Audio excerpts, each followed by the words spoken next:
بسم اللہ الرحمن الرحیم۔ السلام علیکم۔ زوجین کے درمیان باہمی اختلافات کا حل اور باہمی محبت کے لیے وظیفہ۔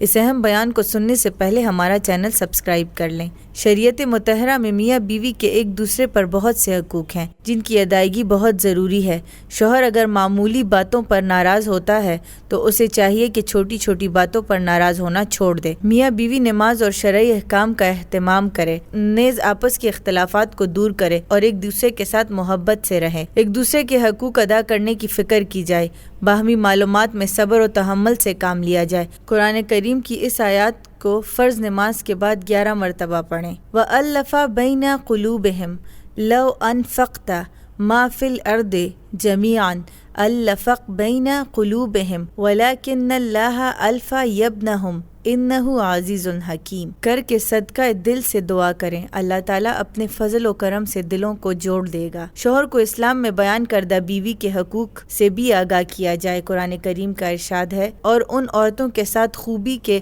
ساتھ گزارا کرو، اور اگر وہ تم کو ناپسند ہے تو ممکن ہے کہ تم ایک شے کو ناپسند کرو اور اللہ تعالیٰ اس کے اندر کوئی بڑی منفعت رکھ دے۔ حدیث مبارک میں ہے، رسول اللہ صلی اللہ علیہ وآلہ وسلم نے فرمایا، مومنین میں سے کامل ترین ایمان اس شخص کا ہے جو ان میں سے بہت زیادہ خوش اخلاق ہو، اور تم میں بہتر وہ شخص ہے جو اپنی عورتوں کے حق میں بہتر ہو۔ ایک اور حدیث میں نبی کریم صلی اللہ علیہ وآلہ وسلم نے فرمایا، تم میں سے بہترین شخص وہ ہے جو اپنی بیوی، بچوں، اقرباء اور خدمت گزاروں کے حق میں بہترین ہو۔ ایک اور حدیث میں نبی کریم صلی اللہ علیہ وآلہ وسلم نے فرمایا، کوئی مسلمان مرد کسی مسلمان عورت سے بغض نہ رکھے، اگر اس کی نظر میں اس عورت کی کوئی خصلت و عادت ناپسندیدہ ہوگی تو کوئی دوسری خصلت و عادت پسندیدہ بھی ہوگی۔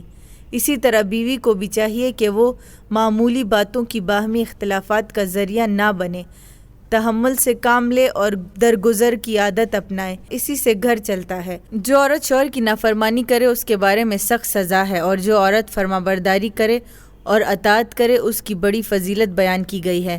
حدیث میں ہے، نبی کریم صلی اللہ علیہ وسلم نے فرمایا، اگر میں کسی کو یہ حکم کر سکتا ہوں کہ وہ کسی غیر اللہ جو سجدہ کرے تو میں یقیناً عورت کو حکم کرتا ہوں کہ وہ اپنے خاوند کو سجدہ کرے۔ ایک اور حدیث میں ہے، حضرت انس رضی اللہ تعالیٰ عنہ کہتے ہیں کہ رسول اللہ صلی اللہ علیہ وآلہ وسلم نے فرمایا، جس عورت نے اپنی پاکی کے دنوں میں پابندی کے ساتھ 5 وقت کی نماز پڑھی، رمضان کے ادا اور قضا رکھے، اپنی شرمگاہ کی حفاظت کرے اور اپنے خاوند کی فرما برداری کرے، اس عورت کے لیے یہ بشارت ہے کہ وہ جس دروازے سے چاہے جنت میں داخل ہو جائے گی۔ خلاصہ یہی ہے کہ بیوی کو چاہیے کہ وہ اپنے شوہر کو اپنے آپ سے بالاتر سمجھے، اس کی وفاداری کرے، اس کی فرما برداری کرے اور اس کی ہر خواہش کا خیال رکھے، اپنی دنیا و آخرت کی بھلائی اس کی خوشی سے وابستہ سمجھے، اور خاوند کو چاہیے کہ وہ اپنی بیوی کو اللہ کی عطا کی ہوئی نعمت سمجھے، اس کی قدر کرے، اس کی عزت کرے اور اس سے محبت کرے۔ اگر اس سے غلطی ہو جائے تو اسے درگزر کر دے، صبر و تحمل اور دانش مندی کے ساتھ اس کے ساتھ رہے اور اس کی حیا کا خیال رکھے اور اس کی ہر حاجت کو اچھی طرح پوری کرے، اس کی راحت رسانی کرے اور دلجوئی کی کوشش کرے۔ اگر آپ بھی اپنے کسی مسئلے کے بارے میں ہم سے پوچھنا چاہتے ہیں تو ہمیں میل کے ذریعے یا ویڈیو کے کمنٹ باکس میں